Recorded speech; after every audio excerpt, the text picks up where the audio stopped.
नमस्कार, सुबह के 7 बजे हैं। मैं हूं पंकज भार्गव। वक्त हुआ है सुपरफास्ट न्यूज का। प्रधानमंत्री नरेंद्र मोदी 7 दिनों के विदेश दौरे पर आज रवाना हो रहे हैं। मध्य एशिया के 5 देशों के बाद प्रधानमंत्री मोदी रूस का रुख करेंगे, जहां वो ब्रिक्स और शंघाई शिखर सम्मेलन में हिस्सा लेंगे। माना जा रहा है कि रूस में प्रधानमंत्री नरेंद्र मोदी और पाकिस्तान के प्रधानमंत्री नवाज शरीफ की मुलाकात हो सकती है। प्रधानमंत्री मोदी अपने 7 दिनों के विदेश दौरे पर उज्बेकिस्तान, तुर्कमेनिस्तान, किर्गिस्तान, तजाकिस्तान के अलावा रूस भी जाएंगे। प्रधानमंत्री मोदी की यात्रा का पहला पड़ाव उज्बेकिस्तान होगा। 7 दिनों की विदेश यात्रा पर रवाना होने से एक दिन पहले प्रधानमंत्री मोदी ने कहा कि उज्बेकिस्तान के साथ भारत कारोबार और साझेदारी के कई अहम समझौते करेगा। ताशकंद में ही हमने अपने लोकप्रिय प्रधानमंत्री लाल बहादुर शास्त्री को खोया था। यात्रा के दौरान मैं भारत के इस महान सपूत को भी वहां नमन करूंगा। साथ ही भारत मामलों के विशेषज्ञ से भी मुलाकात होगी।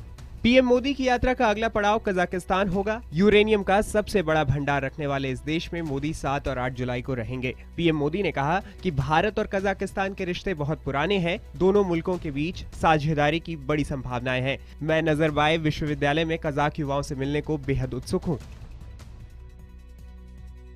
व्यापम घोटाले की पड़ताल में जुटे पत्रकार अक्षय की मौत पर दिए संवेदनहीन बयान को लेकर बीजेपी महासचिव और मध्य प्रदेश के मंत्री कैलाश विजयवर्गीय ने माफी मांगी है। उन्होंने सफाई देते हुए कहा कि उनके बयान को गलत तरीके से पेश किया गया। कुछ चैनल पर मेरे विवादास्पद बयान स्वर्गीय अक्षय जो वरिष्ठ पत्रकार थे उनकी मौत पर दिखाया जा रहा है। यह मेरा अधिकृत बयान नहीं है। मैं मजाक कर रहा था और मैंने उनसे कहा कि तुम पत्रकार बन गए तो क्या हमसे बड़े हो गए। उसको किसी ने शूट करके और इस संदर्भ से जोड़कर दिखाने की कोशिश की है। मेरा मन बहुत दुखी है। आपको बता दें कि पत्रकार अक्षय की संदिग्ध मौत पर कैलाश विजयवर्गीय ने कहा था कि पत्रकार की क्या बात करते हो, हमसे बड़ा पत्रकार कोई है क्या। उनके इस बयान को लेकर भारी बवाल मचा था। मध्य प्रदेश के वरिष्ठ कैबिनेट मंत्री रहे कैलाश विजयवर्गीय ने कहा है कि अक्षय का पोस्टमार्टम करने वाले डॉक्टरों ने उन्हें बताया है कि अक्षय की मौत हार्ट अटैक से हुई है। उनके इस बयान पर विपक्ष ने सवाल खड़े किए हैं। जो मुझे अभी तक अपुष्ट जानकारी मिली है डॉक्टरों से, जो मैंने टेलीफोन पे बात की है कि उनका हार्ट अटैक ही हुआ है वहाँ पर। हम समझना चाहते हैं मंत्री महोदय से कि क्या ऑलरेडी अपने मन मुताबिक पोस्टमार्टम रिपोर्ट बनवा ली गई है।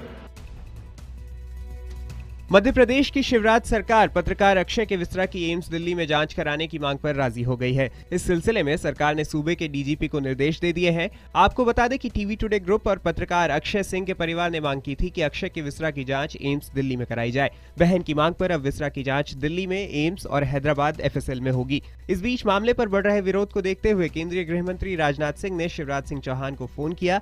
बताया जा रहा है कि राजनाथ ने शिवराज से पत्रकार की मौत को लेकर जानकारी मांगी है।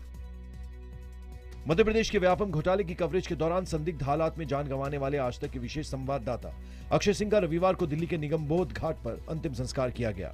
पत्रकार अक्षय सिंह के अंतिम संस्कार में कांग्रेस उपाध्यक्ष राहुल गांधी, दिल्ली के मुख्यमंत्री अरविंद केजरीवाल, उप मुख्यमंत्री मनीष सिसोदिया, दिल्ली बीजेपी अध्यक्ष सतीश उपाध्याय, दिल्ली कांग्रेस अध्यक्ष अजय माकन समेत कई नेता निगमबोध घाट पहुंचे और उन्हें श्रद्धांजलि दी।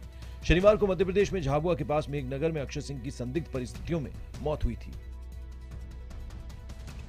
कांग्रेस ने व्यापम घोटाले और इससे जुड़े लोगों की मौत की जांच सुप्रीम कोर्ट के सिटिंग जज की देखरेख में या फिर सीबीआई से कराने की मांग की है। वहीं भोपाल में व्यापम घोटाले से जुड़े लोगों की एक के बाद एक मौत पर कांग्रेस ने शिवराज सरकार के खिलाफ जमकर विरोध प्रदर्शन और नारेबाजी भी की। कोई आपत्ति नहीं है। अगर आपत्ति नहीं है तो उन्हें तत्काल एक पत्र गृह मंत्री जी को लिखना चाहिए कि सीबीआई की इंक्वायरी होना चाहिए। 45 सिलसिलेवार मौतों की जांच सुप्रीम कोर्ट के एक सिटिंग न्यायाधीश के अवलोकन में केंद्रीय जांच ब्यूरो के द्वारा करवाई जाए, हमारी ये मांग है। आम आदमी पार्टी ने व्यापम घोटाले को डेथ घोटाला बताया है तो ब्रॉडकास्ट एडिटर्स गिल्ड ने भी कहा है कि पत्रकार अक्षय की मौत की जांच सुप्रीम कोर्ट की निगरानी में हो। बीए न केवल इस घटना से आहत है बल्कि आउटरेज्ड है। आज हम न केवल उस परिवार से संवेदना व्यक्त करते हैं बल्कि पूरे समाज से आग्रह करते हैं कि इस पे पूरा समाज खड़ा हो। अक्षय सिंह की डेथ की इंडिपेंडेंट जांच होनी चाहिए। मध्य प्रदेश सरकार की, मध्य प्रदेश पुलिस की, इवन सेंट्रल गवर्नमेंट की उसमें कोई भूमिका नहीं होनी चाहिए। इंडिपेंडेंट जांच होनी चाहिए। और पूरा का पूरा व्यापम घोटाला जो अब एक तरह से डेथ घोटाला बनकर नजर आ रहा है, इसकी भी एसआईटी होनी चाहिए जिसकी निगरानी सुप्रीम कोर्ट करे। व्यापम घोटाले में एसटीएफ की मदद कर रहे मध्य प्रदेश के मेडिकल कॉलेज के डीन की दिल्ली के होटल में मिली लाश। रविवार सुबह होटल के स्टाफ ने उन्हें अपने कमरे में मृत पाया। मध्य प्रदेश व्यापम घोटाले में डॉक्टर अरुण शर्मा एसटीएफ की मदद कर रहे थे। उन्होंने मेडिकल कॉलेज में हुए फर्जी मेडिकल प्रवेश परीक्षा के दस्तावेज एसटीएफ को हाल ही में उपलब्ध कराए थे। 64 साल के डॉक्टर शर्मा एमसीआई इंस्पेक्शन के लिए अगरतला मेडिकल कॉलेज जा रहे थे। वो शनिवार को दिल्ली एयरपोर्ट के पास उत्पल होटल में ठहरे थे। रविवार सुबह उनकी अगरतला की फ्लाइट थी। पुलिस ने उनका शव पोस्टमार्टम के लिए भेज दिया है। पिछले साल 4 जुलाई को जबलपुर के इसी मेडिकल कॉलेज के डीन डॉक्टर DK सकाले की भी संदेहास्पद परिस्थितियों में मौत हुई थी। कांग्रेस नेता दिग्विजय सिंह ने जबलपुर मेडिकल कॉलेज के डीन अरुण शर्मा की मौत पर सवाल खड़े किए हैं। उन्होंने ट्वीट कर कहा कि इंडियन मेडिकल एसोसिएशन के अध्यक्ष डॉक्टर सुधीर तिवारी के मुताबिक डीन स्वर्गीय अरुण शर्मा ने 2 दिन पहले एसटीएफ को व्यापम में जुड़े 200 दस्तावेज सौंपे थे। उधर जबलपुर मेडिकल कॉलेज के डीन डॉक्टर अरुण शर्मा की मौत के बाद जबलपुर IMA अध्यक्ष डॉक्टर सुधीर तिवारी ने भी अपनी जान का खतरा बताया है। मैं नहीं बताऊंगा, उसकी जान को खतरा है। जिसने मुझे जानकारी दिया उन सबकी जान का खतरा है। ये लोग मेरी भी जान ले सकते हैं। मैं सुबह से घूम रहा हूँ आईजी साहब के ज्ञापन देने के लिए कि मेरी जान को खतरा है। आईजी साहब नहीं मिल रहे मुझे। जम्मू कश्मीर के नौगाम सेक्टर में पाकिस्तानी सेना की फायरिंग से एक BSF का जवान शहीद हो गया है। जम्मू कश्मीर के कुपवाड़ा जिले के नौगाम सेक्टर में सीज फायर का उल्लंघन करते हुए पाकिस्तानी सेना ने अंधाधुंध फायरिंग शुरू कर दी। इस फायरिंग में BSF का एक जवान शहीद हो गया। सेना के सूत्रों के मुताबिक रविवार शाम 4 बजे पाकिस्तानी सेना ने मशीन गन और छोटे हथियारों से गोलीबारी शुरू की थी। माना जा रहा है कि आतंकवादियों को घुसपैठ करवाने के लिए पाकिस्तानी सेना फायरिंग कर रही है। उधर जम्मू के अरनिया में भी पाक सेना ने सीज फायर तोड़ा। पंजाब में फाजिल्का पुलिस ने एक हेरोइन तस्कर गिरोह का पर्दाफाश किया है। तस्करी के आरोप में पुलिस ने BSF के एक जवान समेत 4 को गिरफ्तार किया है। पकड़े गए आरोपियों के पास से करीब 25 करोड़ की हेरोइन, 2 गाड़ियां, 1 पाकिस्तानी सिम और 68 लाख रुपए नकद बरामद हुए हैं। आरोप है कि ये गिरोह सरहद पार पाकिस्तान से हेरोइन की तस्करी करता था। खुफिया जानकारी के बाद पुलिस ने BSF के आरोपी जवान को जलालाबाद बस स्टैंड से 68 लाख रुपए के साथ गिरफ्तार किया। आरजेडी प्रमुख लालू प्रसाद यादव ने कहा कि उनका बड़ा बेटा तेज प्रताप बिहार में चुनाव लड़ेगा। दरअसल शनिवार को वैशाली के महुआ में रैली के दौरान जब इसका ऐलान किया गया था तो उस पर स्थानीय नेता के समर्थकों ने हंगामा मचा दिया था। लालू ने कहा कि हम अपवाद नहीं है, हमारा लड़का चुनाव नहीं लड़ेगा तो क्या भैंस चराएगा। लालू का छोटा बेटा तेजस्वी और उनकी बेटी मीसा भी विधानसभा चुनाव लड़ेंगे। नीतीश से हाथ मिलाने की बात पर लालू ने कहा कि उन्होंने नीतीश कुमार के साथ पूरे होशो हवास में गठबंधन किया है। 7 जुलाई को बिहार विधान परिषद के 24 सीटों के लिए होने वाले चुनाव में आधे से ज्यादा प्रत्याशी या तो करोड़पति है या फिर उनका आपराधिक इतिहास रहा है। बिहार इलेक्शन वॉच ने खुलासा किया है कि 170 उम्मीदवारों में से 74 उम्मीदवारों के खिलाफ आपराधिक मामले चल रहे हैं, जबकि 77 उम्मीदवारों के पास करोड़ों की संपत्ति है। बीजेपी के सबसे ज्यादा 18 में से 10 उम्मीदवारों के खिलाफ आपराधिक मामले दर्ज है, जबकि जेडीयू के 10 में से 6 उम्मीदवारों के खिलाफ केस दर्ज है। आरजेडी इस मामले में तीसरे स्थान पर है और उसके 10 में से 5 उम्मीदवारों के खिलाफ आपराधिक मामले दर्ज हैं। महाराष्ट्र के पूर्व मुख्यमंत्री और कांग्रेस के नेता पृथ्वीराज चौहान ने सूबे के मुख्यमंत्री देवेंद्र फडणवीस के अमेरिका दौरे पर सवाल उठाए हैं। चौहान ने कहा कि अमेरिका दौरा किस लिए और वो भी इतने लंबे वक्त का। उन्होंने इस दौरे पर होने वाले खर्चे के बाबत भी फडणवीस को कटघरे में खड़ा किया। उन्होंने साफ तौर पर कहा कि इस तरह से विदेशी मुद्रा नहीं आती है। इसके अलावा पृथ्वीराज चौहान ने पंकजा मुंडे को भी घेरने की कोशिश की और कहा कि उनके विभाग में नियमों को ताक पर रखकर खरीदारी हुई।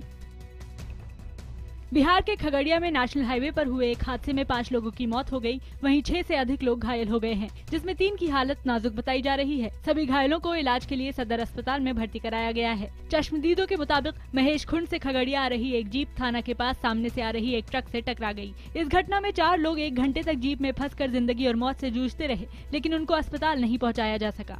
बाद में मौके पर पहुंचे अफसरों ने उनको जीप से निकालकर अस्पताल पहुंचाया।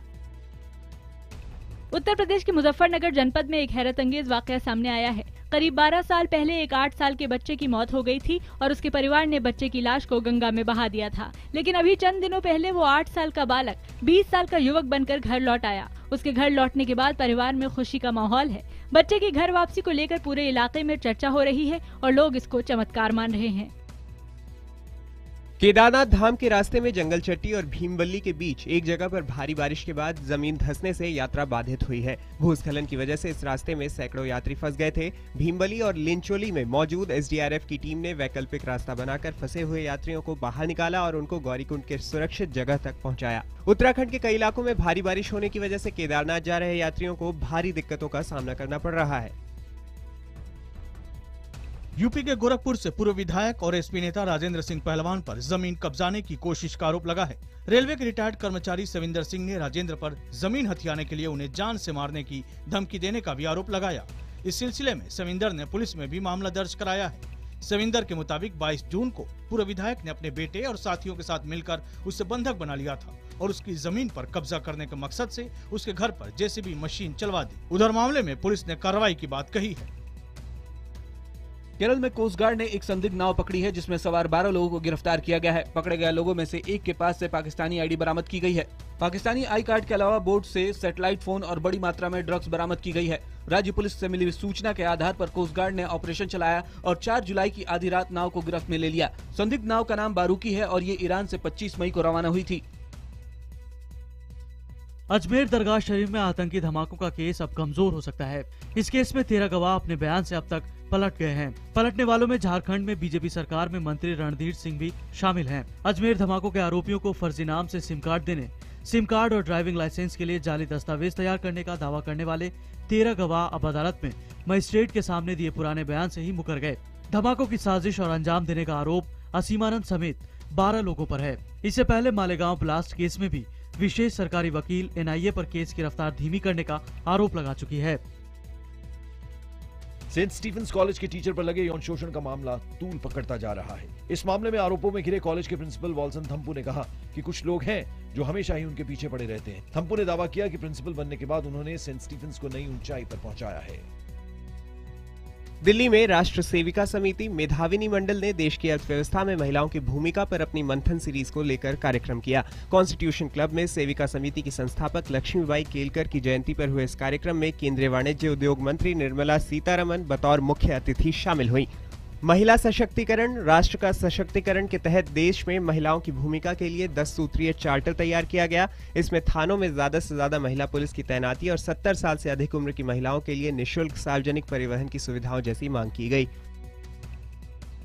बरेली पुलिस ने 26 साल के एक ऐसे युवक को गिरफ्तार किया जिस पर अब तक 57 लोगों को मौत के घाट उतारने का आरोप है। पुलिस के मुताबिक उसका शौक मर्डर करना था और वो जिस घर में भी वारदात करने जाता था वहां मौजूद सभी सदस्यों की हत्या कर देता था, जिससे पुलिस को कोई सुराग हाथ न लगे। पुलिस ने 6 मार गैंग के इस शातिर अपराधी के साथ उसके 2 साथियों को भी गिरफ्तार किया है। इन पर उत्तर प्रदेश और उत्तराखंड में कई मामले दर्ज हैं।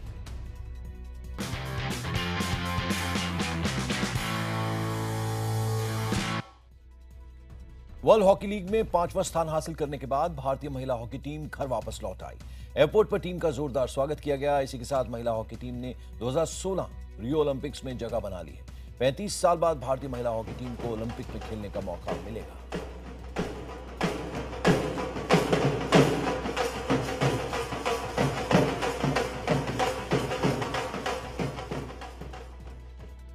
इंग्लैंड ने भारतीय हॉकी टीम की डिफेंस की कलाई खोलते हुए रविवार को 5-1 की जबरदस्त जीत दर्ज की।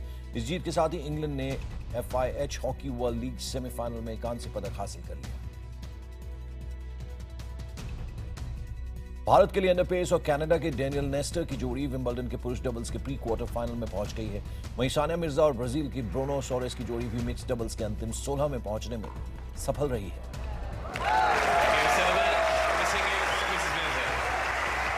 All smiles for Martina Hingis and Sania Mirza. Sri Lanka और पाकिस्तान के बीच खेले जा रहे तीसरे टेस्ट मैच के तीसरे दिन श्रीलंका ने 5 विकेट खोकर 228 रन बना लिए हैं।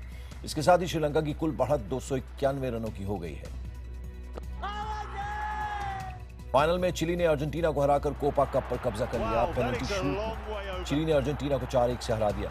इस हार के साथ ही अर्जेंटीना के कप्तान लियोनेल मेसी के हाथ पहली अंतर्राष्ट्रीय सफलता मिलते मिलते रह गई।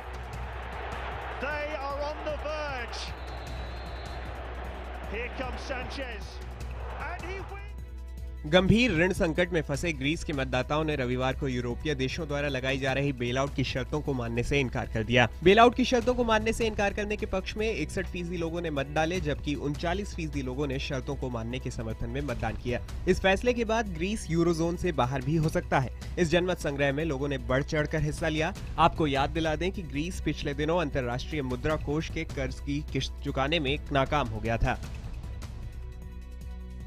चीन में भारी बारिश और बाढ़ के बाद कई शहरों का बुरा हाल है। बाढ़ का पानी निकलने के बाद कई इलाकों में जगह जगह कीचड़ और दलदल नजर आ रहा है।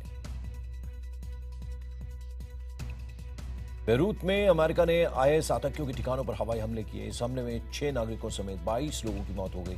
इस हमले में दर्जनों लोग घायल भी हो गए हैं। पिछले साल सितंबर से आईएस आतंकियों के खिलाफ अमेरिका के हवाई हमले जारी हैं। अमेरिका के न्यूयॉर्क में एक अनोखी प्रतियोगिता का आयोजन किया गया। मैट स्टोनी नाम के शख्स ने 10 मिनट में 62 हॉट डॉग खाकर प्रतियोगिता को जीत लिया। अमेरिका में इस तरह की प्रतियोगिताएं बहुत मशहूर हैं।